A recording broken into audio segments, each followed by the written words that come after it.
Amigos, seguimos con más de Despierta RD y como le prometimos antes de ir a publicidad, recibimos en el set de la entrevista al doctor Rafael Sánchez Cárdenas, exministro de Salud y también político. Con él vamos a hablar de diversos temas. Bienvenido a Despierta RD. Bienvenido. Muy buenos días, para mí un placer estar de nuevo aquí en Despierta RD. Doctor, ¿usted no estaba ahí en esa reunioncita de Danilo Hipólito? ¿No lo invitaron de casualidad? ¿No estaba en el pasillo esperando que hiciera una reunión con el presidente? No, porque esas son visitas personales. ¿Cómo usted entiende, usted como miembro del comité político, esa visita en este momento? Yo decía allí hace unos minutos que a ver se le prohibió de alguna forma o no se coordinó lo suficiente para recibir al presidente Abinader en la Casa Nacional del PLD y ahora Danilo recibe a Hipólito, que pertenece a la misma organización política y es parte de los líderes de ese partido, en la Casa Presidencial del PLD, que también es un estamento institucional de la organización. Hipólito y Danilo se han encontrado varias veces. Yo no recuerdo uno solo de esos encuentros que no haya sido motivo de escarceo, de especulación. De manera que este es uno más. Y siempre se dan estos encuentros presidenciales en condiciones o de crisis nacional o de eventos nacionales que han pasado. Cosas muy importantes que habitualmente vinculan a los presidentes, sea Hipólito Mejía o sea quien fuere. Pero en este momento en el que el gobierno busca consenso, concertar en torno a diversas reformas, entre ellas la constitucional, la gente podría entender que se está enviando un mensaje con ese encuentro. La especulación está posible. Yo no sé lo que ahí se trató. Y no creo que alguien sepa de lo que ellos trataron, porque fue una entrevista personal, un encuentro. De manera que si ellos no comunican qué fue lo que hablaron, pues ponerse a especular de qué es, si es por la reforma constitucional o cosas por el estilo. El PLD ha fijado posición pública sobre ese tema. Otro tema que también pues está en boca de la población es el congreso que tuvieron ustedes, sostuvieron ustedes el pasado fin de semana. Para usted, ¿cuál ha sido el resultado de ese inicio de una de las tantas fases que va a tener este congreso? Bueno, eso es lo que se llama la apertura del Congreso. El Congreso tiene 3 meses con una agenda establecida para definir el conjunto de líneas políticas que habitualmente son atribuciones del Congreso. La línea política internacional, la línea política electoral y de organización, la línea de oposición y al final se elige la nueva dirección política del partido. Ese es el proceso que se va a seguir. Y ayer el domingo lo que se hizo fue la apertura de ese Congreso. Todo indica que continuará Tuvo una asistencia masiva, la mayor parte de la representación de todo el territorio nacional, con los delegados del partido. Todo indica que continuará siendo presidente del PLD Danilo Medina, pero hay quienes afirman que para que se sienta una renovación real habría que sustituir todas las autoridades de esa organización política. Y él mismo dijo que no quería ser candidato. Exacto, en un momento él dijo, yo pongo sobre la mesa el cargo. ¿Qué le parece? Bueno, esas son cosas que el Congreso y el partido es quien tiene que elegir. Quien elige el presidente es el voto universal de los miembros del partido. Quien elige el secretario general pasa igual. Es decir, el Comité Central tiene que elegir sus dirigentes, pero el presidente lo elige la votación nacional. Pero no hay ningún candidato hasta el momento. Entonces, ahí es que está la cosa. O sea, vamos a esperar qué va a pasar en ese proceso. Yo sí quiero decir lo siguiente. Al PLD se le quieren dictar todas las normas posibles de cómo se debe comportar y qué debe hacer. Nosotros escuchamos, oímos, valoramos cualquier opinión que se dé, pero el PLD está obligado, como toda organización, a definir el camino que debe elegir en esta coyuntura específica, que no es la mejor, ha sido muy adversa electoralmente, aunque la estructura partidaria se mantiene. Yo creo que tiene más que ver con políticas de oposición que se ha llevado y de conducir los procesos internos de disensos que se han dado, sobre todo el proceso de división que fue la mayor herida que recibió el PLD en el año 2019. Doctor, tomando eso en consideración que usted plantea, ¿cree usted que, primero, de aquí a la conclusión, cuando se comiencen a postular oficialmente algunas de las candidaturas, salga alguien que pueda presentar de alguna forma una candidatura presidencial en el PLD, ¿Ha escuchado usted de algún compañerito que esté en esos propósitos, en el camino que quede de ese proceso de renovación del Partido de la Liberación Dominicana? Y de paso, se ha hablado de que desde ya figuras como Francisco Javier García están postulándose para la presidencia de cara al 2028. Eso ¿cómo lo ve usted? Porque, caramba, lanzar una candidatura presidencial o comenzar a prestos en esa dirección a esta altura del camino, si bien es cierto un proyecto presidencial no se construye de la noche a la mañana, también como que compite en tiempo y espacio con lo que el PLD realiza de cara a su recomposición. Bueno, yo no me llevo de rumores. Ahí ahora con el tema de las redes sociales, cualquiera aparece y lanza una candidatura o empieza a motivar una candidatura e inmediatamente se piensa que esa es una obra del señalado. Yo he hablado con Francisco y no tengo conocimiento Él no ha planteado de nada esos de eso. aprestos, que yo sepa no. Okay. Que yo sepa no. De manera que, además de que hay algo que es fundamental, la fase en la que esté el Congreso no es de tipo electoral. En el tema electoral lo que tiene que definir es la línea política electoral y de oposición que se va a definir. Y posteriormente viene el Congreso elector, que es quien va a elegir al candidato presidencial, que en ese momento pues se estime para los PLDistas que es quien puede hacer el mejor papel. En este momento es otra cosa en la que estamos. La primera fase es de evaluación crítica y autocrítica de los procesos que han pasado. El accionar en la parte interna y el accionar con el cual el partido se ha enfrentado externamente. Todos hablan de esta situación del PLD, pero pocos están hablando de cómo impactó al PLD la acción del gobierno y a la oposición, porque aquí no hay que hablar solamente del PLD. Cómo la acción que empezó unos 3 años antes de compras de dirigentes de la oposición, de compra de alcaldes, de directores distritales, de dirigentes de todo tipo, de propiciar el disenso interno en los partidos, de propiciar como nunca antes. Fíjense que cuando se discutió la ley de partidos políticos, uno de los temas fundamentales era el tema del transfugismo. Sí. Eso se dejó a un lado y este gobierno y sus fuerzas de oposición fueron uno de los que trataron de echar a un lado. Quienes hacen la ley son los principales transfugas. Bueno, pero para que usted vea, entonces nunca antes se vio cómo el propiciado desde el Estado, el transfugismo descarnado, grosero, pudiéramos decir, que impactó a la oposición sin lugar a dudas. Y eso, poca gente habla de esa acción del gobierno, que se extendió hasta los últimos momentos con un, bueno, ya ahora, yo creo que ahora han salido a la luz pública el gasto público que hubo en este proceso electoral, en publicidad, y esa es la parte que está en los presupuestos nacionales, los gastos. Doctor. La parte soterrada de la que el partido de gobierno ha sido un especialista, eso no se conoce. Doctor, nadie lo sabe. Cambiando un poquito de tema, usted como pasado ministro de Salud Pública conoce la situación del sistema de salud en la República Dominicana y maneja algunas cifras.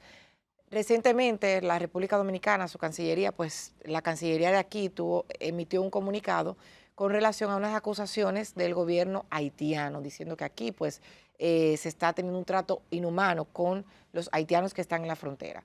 Dominicanos se han quejado por la dedicación de las autoridades diplomáticas hacia el tema haitiano, también por que no tienen cupos en las escuelas y dicen que es porque se lo están dando a los haitianos. Y a eso se le suma el asunto o el tema de las parturientas. Hay algunos casos de hospitales en la provincia de Higüey, de la Altagracia, donde la gente se ha quejado y dice que las camas se las dan a las haitianas. ¿Qué es lo que está ocurriendo ahí? ¿O qué ha ocurrido siempre? Bueno, si lo vemos contextualmente o históricamente, cuando yo salí, la participación de las parturientas era de un 23%. Y ahora 23% de los partos en ese momento. El total de partos que se ¿En el daba. sector público o a nivel nacional? No, a nivel nacional. Okay. Estamos hablando a nivel nacional. 23%. Ahora se está hablando de un 35, 36%. ¿Qué ha pasado para que una elevación tan sustantiva se haya dado? Para mí la explicación está en que las políticas migratorias han sido de tal manera tan flexibles que han permitido algo que ya se puede ver en cualquier esquina. La presencia haitiana es enorme. Hay barrios incluso ya en zonas no de la capital nada más, ni de Higüey. Prácticamente en todas las provincias hay barrios que son haitianos. Y eso está a la vista de todo el mundo. Hay comunidades y distritos municipales que tienen comunidades haitianas ya ahí establecidas y que lo saben las autoridades. De manera que ha habido una dificultad en aplicar las normas de migración. Se quiere decir, aquí se ha deportado la mayor cantidad de haitianos, pero es que está entrando la mayor cantidad. Si no lo hacen, entonces la situación sería peor. ¿Resiste el sistema de salud dominicano, por ejemplo, el tema de que ahora los kenianos, los militares kenianos sean en República Dominicana atendidos? Sí, pero yo no sé si eso es una donación, pero habitualmente Naciones Unidas, que es quien patrocina estas intervenciones, hace la cobertura, porque esa gente viene bajo una protección social. Y que República Dominicana colabore con prestar esos servicios a esos oficiales, pues yo creo que está bien. Pero Yo no veo ningún problema en ese sentido. Ellos habían presentado que dentro de todo el plantel que se tomaron su tiempo para establecerlo, ahí tienen cafeterías, dormitorios y demás, tienen incluso su stand para su asunto de salud médica. Entonces, ¿en qué colaboraríamos nosotros? Bueno, acuérdese que es una acción en un momento de violencia en Haití. Puede haber heridos que necesiten cirugías e intervenciones complejas. Y lógicamente eso no está en una carpa militar que puede ser atendida. Lógicamente tienen cirujanos todos, me imagino, en la cual se pueden hacer operaciones sencillas. Pero puede haber lesiones que necesiten intervenciones más complejas y lógicamente se trasladan a un hospital ya de tercer o cuarto nivel que preste esa atención. ¿Y están preparados los hospitales dominicanos para esto? Porque hasta este momento usted va a diferentes centros de salud y no hay siquiera camas en zonas de emergencia. Imagínese usted que tengamos que recibir personal de otro país, o bueno, que están en Haití participando en esta misión pacificadora y que haya que intervenirlos. ¿Habría aquí la capacidad para recibirlos a ellos y quizás quitarle la oportunidad a un ciudadano dominicano de ir a ese centro de salud? Bueno, es que las capacidades instaladas aquí las hay. Lo que tienen que poner los insumos, y me imagino que en el caso de una colaboración con Naciones Unidas de esta naturaleza, el Estado va a prestar esa atención. Aunque muchos ciudadanos la queja está generalizada por los déficits en la parte pública, en la parte privada no hay dudas de que estamos en uno de los picos de inversión y de mejora de la atención privada cada vez mayor. Y es bueno señalar una cosa, de que muchos dominicanos que antes no contaban con un acceso a un contributivo, ahora lo tienen y pueden acudir al sector privado, mientras que el subsidiado es el que se mantiene recibiendo atenciones en la parte pública. A propósito de los hospitales de la red pública, ¿en qué condiciones están? Porque en mi caso he visitado varios y he visto que la situación es precaria, pero usted como conocedor de la materia, ¿cuáles son aquellos que requieren mayor atención en este momento? Bueno, Giselle, yo ahí quisiera agregar que me gustaría, hay un caso específico que es el Hospital Antonio Musa en San Pedro de Macorís, que recientemente hubo una denuncia de que había un atendido en el piso y el director salió y dijo que eso era viejo, pero yo, que soy de allá, le puedo decir que las condiciones ahí son inhumanas. Agregando a esto de los hospitales que usted va a responderle a mi compañera. Bueno, eso salió y se hizo viral, ese paciente en el suelo que recibió atenciones de emergencia. Una evidencia más de las dificultades que hay en la parte pública. Porque realmente la inversión en ese campo, a pesar de que se entregaron hospitales nuevos, ya el deterioro es más que evidente. Y hay hospitales que tienen un impacto enorme con esa sobrepoblación que están recibiendo, como es el Moscoso Puello, un hospital emblemático de la capital, pero que la ciudad sanitaria, por ejemplo, que sería un desahogo también para este hospital, no ha sido terminada. Ya hemos visto recientemente todos los escarceos con el tema de la no apertura. Un hospital que hace 4 años fue inaugurado por el presidente y que todos recuerdan que el profesor José Joaquín Puello recurrentemente ha estado reclamando que se complete y se abra, se provean los recursos Pero para la atribuyen a una apertura. situación legal con la Y empresa. eso es, pero 4 años después se viene a alegar eso. Es como que usted se pase, como pasó con la cárcel de la Victoria, muy bien los procesos que se sigan, pero la cárcel está ahí, es una inversión pública. Vamos a usarla porque hay una urgente necesidad, la necesidad estaba ahí. Había que terminar esa obra y trasladar a esos presos de manera que no pasara lo que terminó pasando, esa tragedia. Aquí estamos en lo mismo con la ciudad sanitaria. Y si usted le suma, por ejemplo, la situación del Gautier, ya es crónica. Hubo 2 acuerdos que se han hecho con el personal del Gautier y no se han cumplido. Los recursos y la reforma de ese hospital debe ser asumida por el gobierno urgentemente, porque es que están en malas condiciones. La Esa reforma emergencia incluiría del tumbar Gautier toda es esa una cosa planta increíble. física y crear Eso se hace otro plan. un levantamiento, una evaluación para determinar, pero es un hospital de la era de Trujillo, era el hospital emblemático de República Dominicana. Entonces, ¿usted Entonces, cree? en otros hospitales pasa igual, la falta de insumos, y usted lo ve en el presupuesto.